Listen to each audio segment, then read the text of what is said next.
গেতাফের মাঠ বরাবরই অপয়া বার্সার জন্য।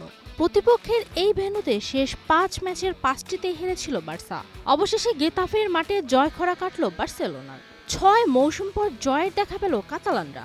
গেতাফেকে ২-০ গোলে হারিয়ে পুরো ৩ পয়েন্ট পাওয়া বার্সা লিগ জয়টা এখন কেবল সময়ের ব্যাপার।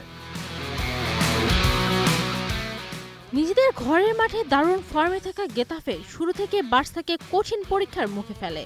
একাধিক সহজ সুযোগ মিস করে হ্যান্সি ফ্লিকের শিষ্যরা। গোল শূন্য থেকে বিরতিতে যাওয়ার পথে ছিল দুই দল, কিন্তু ফার্স্ট হাফের একবারে শেষ মুহূর্তে ডেডলক ভাঙেন ফেরমিন লোপেস। তার গোলে লিড নিয়ে বিরতিতে যায় বার্সা। সেকেন্ড হাফে আরও বেশি আক্রমণাত্মক হয়ে ওঠে বার্সেলোনা।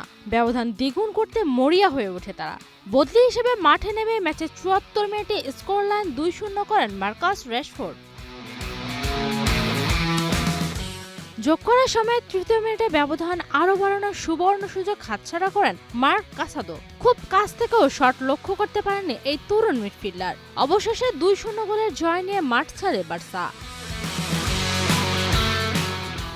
এই জয়ে ৩৩ ম্যাচ শেষে ২৮ জয় ও ১ জয়ে ৮৫ পয়েন্ট নিয়ে শীর্ষস্থান আরও মজবুত করেছে বার্সেলোনা।